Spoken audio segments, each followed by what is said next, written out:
आता उद्यात मान्सून संदर्भामध्ये 2026 जो काही मान्सून आहे तो चांगला आहे।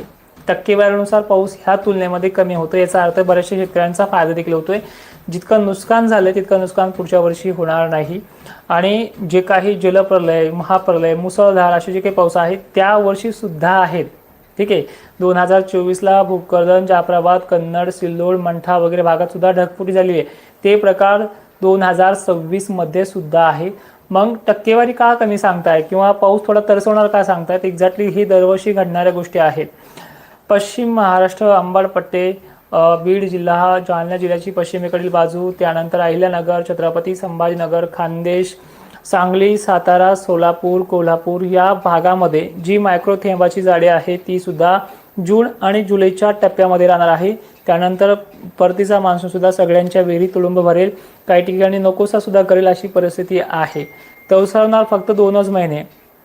ठीक आहे, तरसवणार फक्त 2च महिने, जुलै महिन्यामध्ये आणि जुलै नंतर ऑगस्ट महिन्यामध्ये थोडाफार, जास्त काही तरसवण्याचं प्रमाण नाही। खंड बिंड असे अवकाळी नाहीत खंड की ज्यामुळे पीक तुमचे करपील अशी परिस्थिती सध्या तरी मॉडेलवरती दिसत नाही। आपला फायनल रिपोर्ट तर 5 मार्चला असतो आणि कुठल्या जिल्ह्यांमध्ये काय, कुठल्या विभागामध्ये मान्सूनचे अजूनही कसं स्ट्रगल करेल ही संपूर्ण माहिती आपल्या ॲप्लिकेशनमध्ये लाईव्हमध्ये उद्यापासून 2 डिसेंबरला ती सुरुवात करतोय 7:30 वाजता, जेणे कोणी केले असेल तर।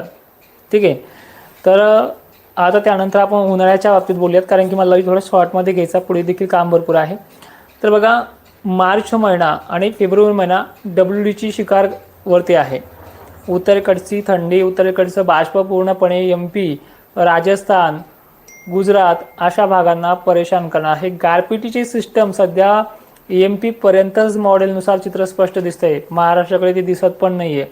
पण महाराष्ट्राला घेण्यासाठी, विशेष विदर्भ आणि खानदेश बरोबर नाशिक क्षेत्रांना परेशान करण्यासाठी ही सिस्टम सक्रिय होऊ शकते, एवढी भीती मात्र आहे। आतापासून घाबरत नाही, सतर्क करतोय।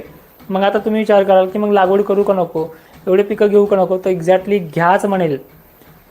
100 शेतकऱ्यांपैकी 10 शेतकऱ्यांचं नुकसान झालंय, याचा अर्थ 90% शेतकऱ्यांनी ते पेरणी करावं किंवा त्या गोष्टीचं नियोजन करावं, हे करू नका। ठीक आहे, तर अशा प्रकारचं शेड्यूल पुढचं आहे। मग आता विषय पण तो पण येतो, यंदा पावसामुळे पेरण्या खूप वाढल्या आहेत, तर याचे परिणाम सुद्धा ह्या पिकांवरती होईल, साहजिकच आहे। थोडंफार 5-10%। आता मी तुम्हाला ह्या वर्षीचं सांगतोय, बराचसा शेतकरी होता, शेतकरी वर्ग जवळपास 90% शेतकरी तरी म्हणायचा की हा पावसाळा पुन्हा नकोय। पण आजची परिस्थिती जर पाहिली ना, बऱ्याच जणांना चांगल्या पेरण्या करता यायला लागल्या, चांगलं पाणी झाले, ऊस उत्पादक शेतकरी वाढलाय, कांदा उत्पादक लागवड शेतकरी वाढलाय। ठीक आहे, जनावरांना उन्हाळाभर पुरेल असं पाणी झालंय, पिकांची अजूनही आपल्याला उन्हाळाभर पिकं असे हिरवगार क्षेत्र असे शिवारही वाढलेत। त्यामुळे माझ्या तुलनेत तरी हा पावसाळा बरा आलेला आहे। किरकोळ अपवाद म्हणजे 20% तो अपवाद वगळला तर। ठीक आहे, तर अशा प्रकारचा हा पावसाळा गेला आहे। परत 2024 गेल्या वर्षीसारखा पावसाळा सुद्धा चांगला आहे, तो सुद्धा राहणार आहे।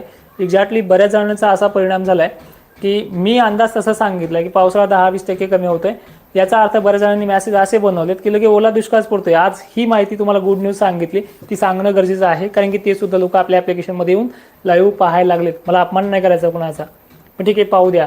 सगळ्यांना आपलं सोशल मीडियावरती तेवढाच हक्क आहे, जसा मंदिरामध्ये 18 पगड जातीला तिथे अधिकार आहे।